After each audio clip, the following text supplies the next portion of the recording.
بھید جو دفن ہو چکا تھا، قسط نمبر 3۔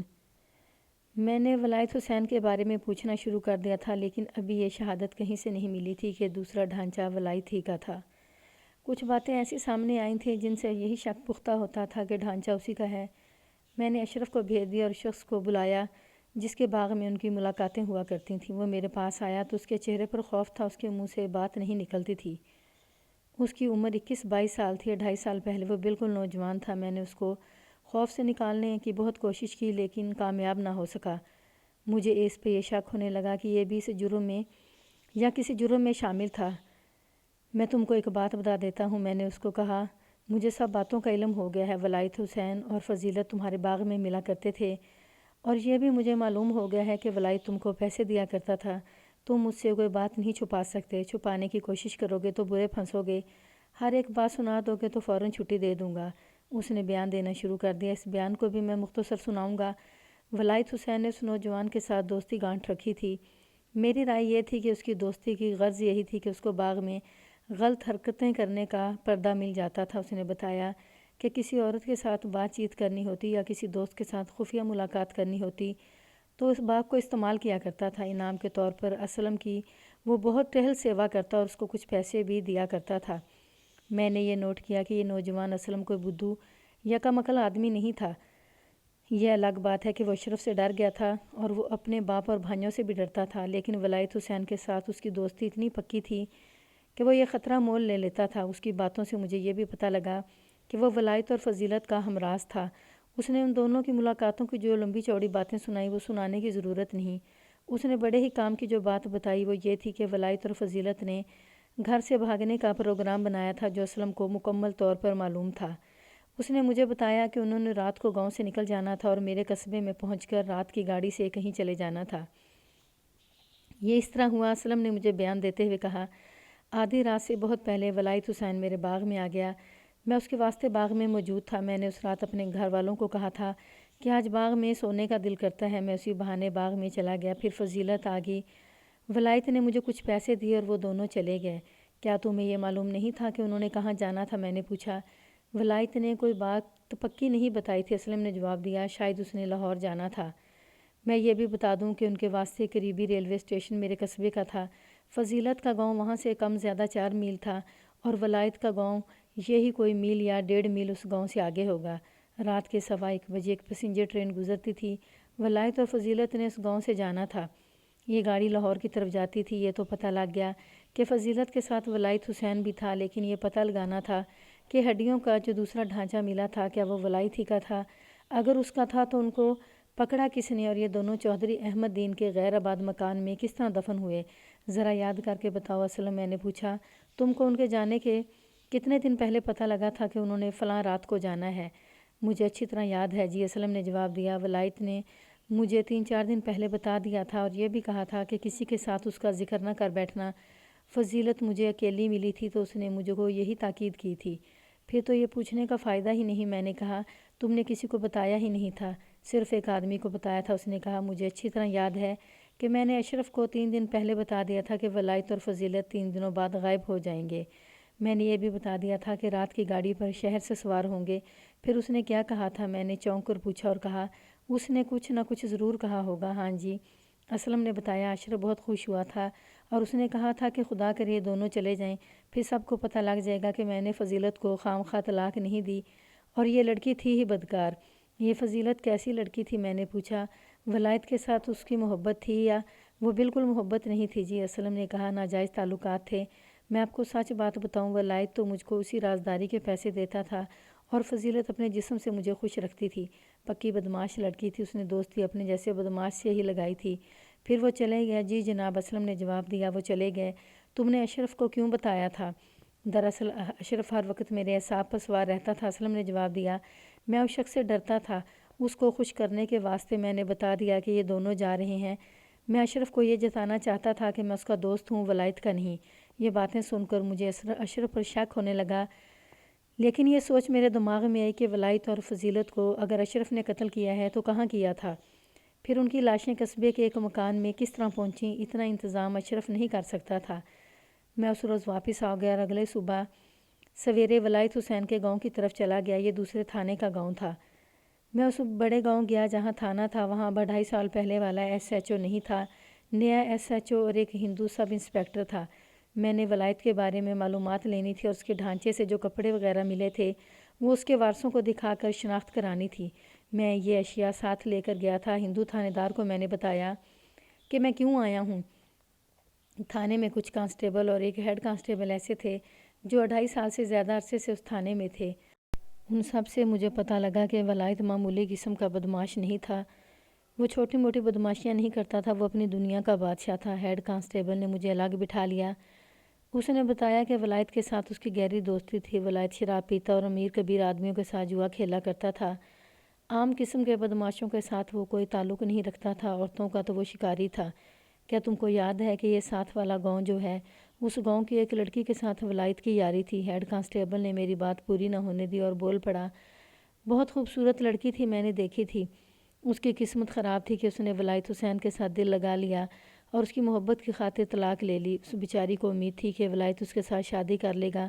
اس کو معلوم نہیں تھا ولایت اپنی ماں اور اپنے باپ کے ساتھ بھی وفا کرنے والا آدمی نہیں تھا۔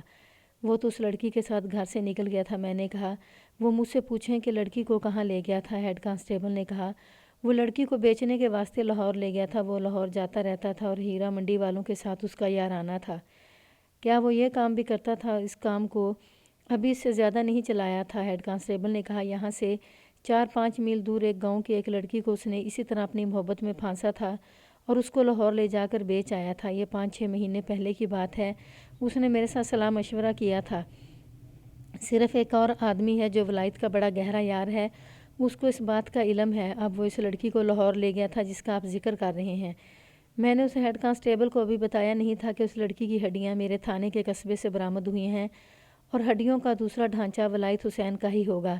سنا ہے وہ آج تک واپس ہی نہیں آیا۔ میں نے کہا، 2.5 سال ہو گئے ہیں، کہاں غائب ہو گیا ہے؟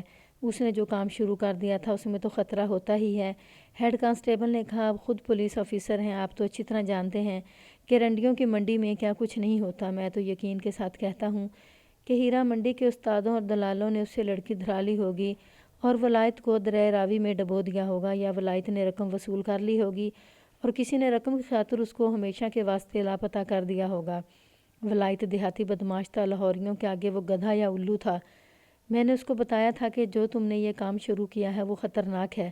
اچانک وہ چپ ہو گیا، ادھر ادھر دیکھ کر اپنے دونوں ہاتھ میرے دونوں گھٹنوں پر رکھ کر منت کرنے کے لہجے میں بولا، ایک درخواست ہے جناب، میں نے آپ کو اپنا مسلمان بھائی سمجھ کر راز کی بات بتا دی ہے، آپ میرے اوپر پردہ ڈال دینا۔ یہ نہ کہنا کہ پولیس کا ہیڈ کانسٹیبل ہو کر اس نے ایک گمشدہ لڑکی کا سراغ اپنے دل میں دبا کر رکھا۔ فکر نہ کرو یار، میں نے کہا، مجھے اپنے کام سے غرض ہے۔ اب میں تم کو راز کی ایک بات بتانا چاہتا ہوں۔ ولایت اور وہ لڑکی فضیلت لاہور پہنچے ہی نہیں تھے۔ ان دونوں کی ہڈیاں شہر کے ایک غیر آباد مکان میں دفن تھی، میں نے نکلوا لی ہیں، صرف ڈھانچے اور کپڑے ہیں۔ ولایت کے سسرال کا یہ رویہ میری سمجھ میں اب آ گیا تھا۔ اس نے ان کی بیٹی کو یعنی اپنی بیوی کو بہت ہی تنگ رکھا ہوا تھا۔ میں نے اس کی بیوی کو دیکھا تو میں نے اپنے دل میں کہا کہ اس سے زیادہ اور کوئی عورت کتنی خوبصورت ہو سکتی ہے، لیکن ولایت دوسری عورتوں کے پیچھے اتنی خوبصورت بیوی کو پریشان کرتا رہتا تھا۔ بہرحال اس کی بیوی طلبی پر تھانے آ گئی اور اس نے میرے سوال کا ٹھیک جواب نہیں دیا۔ اس سے میں نے کچھ ضروری باتیں معلوم کیں، وہ اتنی کام کی نہیں تھی کہ ان سے میری تفتیش میں کچھ مدد ہو جاتی۔ ولایت کے گاؤں کا نمبردار آیا ہوا تھا۔ میں نے اس سے ولایت کے بارے میں باتیں پوچھیں، اس نے بھی ابھی وہی باتیں بتائیں جو ہیڈ کانسٹیبل اور دوسرے لوگ بتا چکے تھے۔ نمبردار نے بھی ولایت کے ڈھانچے سے اترنے والے کپڑے، پگڑی اور گرگابی دیکھی تو اس نے کہا کہ جس رات وہ لاپتہ ہوا اس شام کو اس نے یہی کپڑے پہنے ہوئے تھے۔ میری اور میرے محترم استاد احمد یار خان صاحب کی کہانیوں میں اکثر نمبرداروں، ذیلداروں وغیرہ کا ذکر آیا ہے۔ یہ لوگ سرکاری حیثیت رکھتے تھے اور بہترین جاسوس ثابت ہوتے تھے۔ دیہات کی سیاست کے تو یہ ماہر ہوتے تھے، ملزم کو ڈھونڈ لینا اور کسی ملزم پر پردہ ڈال دینا اور پولیس کو بھی چکر دے لینا ان کا خاص کمال تھا۔ ولایت کے گاؤں کے نمبردار نے مجھ سے پوچھنا شروع کر دیا کہ یہ کپڑے وغیرہ کہاں سے برآمد ہوئے ہیں۔ میں نے اس کو پوری بات اور ڈھانچوں کی برآمدگی کی پوری روایت سنا دی۔ لباس، جوتی اور زیور کی شناخت ہو گئی ہے، دوسرے ڈھانچے کی شناخت کرانی ہے۔ میں اس کے کپڑے وغیرہ ساتھ لایا ہوں۔ اس کے کپڑے ہیں؟ اس نے کہا، اگر ہیں تو میں شناخت کر سکتا ہوں۔ اگر زری کلے پر مشدی لنگی ہے تو یہ ہڈیاں ولایت کی ہیں۔ پاؤں میں کالی گرگابی ہوگی۔ ہاں، میں نے کہا، یہی کچھ ہے۔ میں نے اس کو دوسرے ڈھانچے کے کپڑے دکھائے۔ ہیڈ کانسٹیبل نے پورے یقین کے ساتھ کہا، یہ ولائد تھا، وہ مجھے مل کر گیا تھا، اس نے بالکل یہی کپڑے پہنے ہوئے تھے۔ اس کی سب سے بڑی نشانی زری کلا مشدی لنگی اور یہ گرگابی تھی۔ قصہ مختصر یہ ہے کہ تصدیق بھی ہوگی کہ یہ ہڈیاں ولائد کی ہیں۔ پھر بھی میں نے اس کی بیوی کو تھانے بلوا کر یہ چیزیں دکھائیں۔ اس کی بیوی نے بھی تصدیق کر دی کہ جس رات ولائد لاپتہ ہوا تھا اس نے اس رات یہی کپڑے پہنے ہوئے تھے۔ یہاں میں ایک اور بات سنانا چاہتا ہوں، وہ یہ کہ میں نے ولائد کے وارثوں یعنی ماں باپ، بھائی وغیرہ کو تھانے طلب کیا تھا۔ گاؤں کا نمبردار آ گیا تو اس نے بتایا کہ اس شخص کا اپنا کوئی بھی نہیں۔ ولائد ماں باپ کا اکلوتا بیٹا تھا، ماں باپ مر چکے تھے، اس کے سسرال والے زندہ اور سلامت تھے، انہوں نے تھانے میں آنے سے انکار کر دیا تھا۔ نمبردار کی زبانی اس کے سسر نے پیغام بھیجا تھا کہ اگر حکم سرکار ہے تو ہم آ جاتے ہیں، لیکن ولائد حسین کی گمشدگی وغیرہ کی پیروی کے واسطے ہم نہیں آئیں گے کہ ہم اس کے وارث نہیں ہیں۔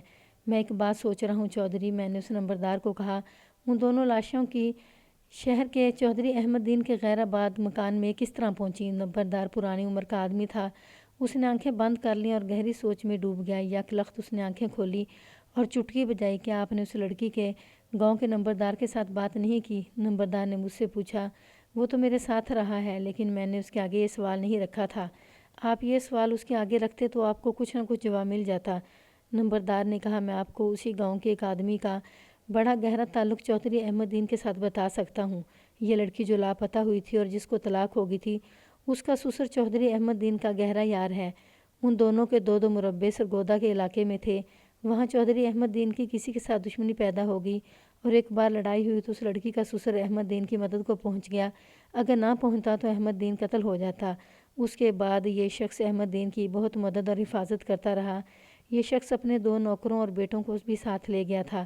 بس آپ یہ سمجھ لیں کہ لڑکی کے سسر نے چودھری احمد دین پر بہت احسان کیے تھے۔ میں یہی تعلق بتا سکتا ہوں۔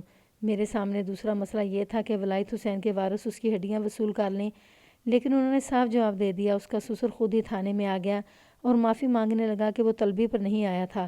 اس نے اس قسم کے الفاظ بھی کہے کہ اس نے اور اس کی بیٹی نے خدا کا شکر ادا کیا ہے کہ اس بدکار اور بدمعاش آدمی کا نام اس کے خاندان سے کٹ گیا ہے۔ اس نے ولائد کی ہڈیاں میرے تھانے میں آ کر وصول کرنے سے انکار کر دیا اور اجازت لے کر اپنی بیٹی کو ساتھ لے کر چلا گیا۔ دلچسپ بات یہ ہے کہ ولائد جب لاپتہ ہوا تھا تو کسی نے اس کی گمشدگی کی رپورٹ تھانے میں بھی نہیں دی تھی۔ میرا اب وہاں کوئی کام نہیں رہ گیا تھا، ہیڈ کانسٹیبل نے میرا ہی کام کر دیا تھا۔ میں وہاں سے رخصت ہوا اور فضیلت کے گاؤں پہنچا۔ رات ہو چکی تھی، لیکن میں نے بہتر سمجھا کہ تفتیش کو کچھ اور آگے چلا لوں۔ میں نمبردار کے گھر چلا گیا۔ میں نے نمبردار سے پوچھا کہ فضیلت کے سسر اور شہر کے چودھری احمد دین کا آپس میں کیا تعلق ہے؟ بڑا گہرا تعلق ہے سرکار، نمبردار نے جواب دیا، اور اس تعلق کی وہی وجہ بتائی جو ولائد کے گاؤں کا نمبردار سنا چکا تھا۔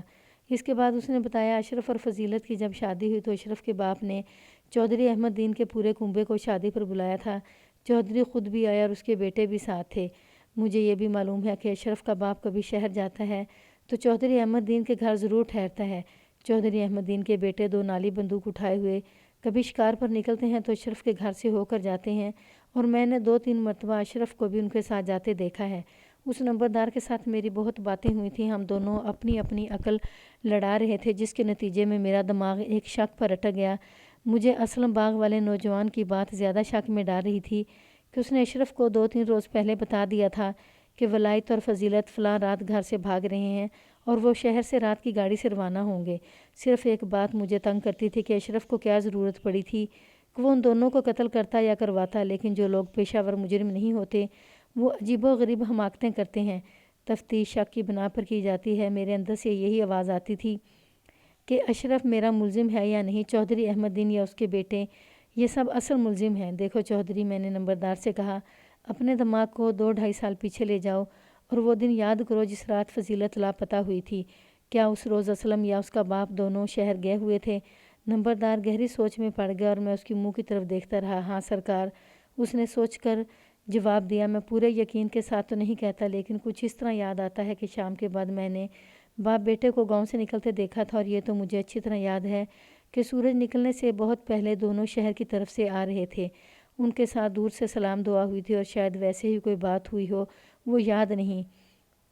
یوں کرنا چودھری، میں نے نمبردار کو کہا، ان دونوں کو صبح تھانے لے آنا، پوچھیں تو بالکل نہ بتانا کہ کیا معاملہ ہے، زیادہ پیچھے پڑ جائیں تو کہنا کہ فضیلت اور ولایت کے بارے میں تھانے دار نے شاید کچھ پوچھنا ہو۔ میں وہاں سے آ گیا۔ اس صبح میں تھانے میں بہت جلدی چلا گیا اور جاتے ہی چودھری احمد دین کو بلوا لیا۔ اس کے تھوڑی دیر بعد اشرف اور اس کا باپ نمبردار کے ساتھ آ گئے۔ میں نے ان کو الگ بٹھا دیا۔ پہلے چودھری احمد دین کو اپنے سامنے بٹھا لیا۔ چودھری صاحب، میں نے اس سے کہا، آپ عزت دار آدمی ہیں اور میں آپ کی عزت قائم رکھنا چاہتا ہوں۔ یہ اب آپ کے ہاتھوں میں ہے کہ اپنی عزت کی آپ خود حفاظت کریں گے یا نہیں۔ چودھری صاحب، بات پرانی ہو گئی ہے۔ یہ میرے ہاتھ میں ہے کہ اس کیس کو گول کر دوں یا ملزموں کو پکڑ کر پھانسی کے تختے پر کھڑا کر دوں۔ مجھے یہ صحیح بات بتا دیں اور اس پر پردہ ڈالنے والا کام میرے اوپر چھوڑ دیں۔ کون سی بات جناب؟ اس نے حیران سا ہو کر پوچھا۔ مجھ سے کون سا جرم سرزد ہو گیا ہے؟ چودھری صاحب، میں نے کہا، ہوش کی بات کریں۔ آپ کی عزت سخت خطرے میں ہے، میری مدد کریں، میں آپ کی عزت بچا لوں گا۔ مجھے اسکول ماسٹر کی بات یاد تھی۔ میں نے وہ ذہن میں رکھ کر چودھری کو کہا، آپ کے غیر آباد مکان میں 2 لاشیں آدھی رات کے بعد دفن کی گئی تھیں۔ یہ نہیں ہو سکتا کہ آپ کو معلوم نہ ہو۔ موقع کا گواہ موجود ہے۔ یہ سوچ لیں کہ یہ بات ایک بار تھانے سے باہر نکل گئی تو کئی گواہ تھانے میں آ جائیں گے۔ پھر آپ کی عزت اور آپ کا رعب خاک میں مل جائے گا اور آپ اپنے بیٹوں کے ساتھ پھانسی کے تختے تک یا کالے پانی تک پہنچ جائیں گے۔ میں بار بار یہ نہیں کہوں گا کہ آپ اپنی عزت کو بچائیں۔ مجھے آپ کی عزت سے زیادہ اپنی نوکری اور اگلی ترقی عزیز ہے۔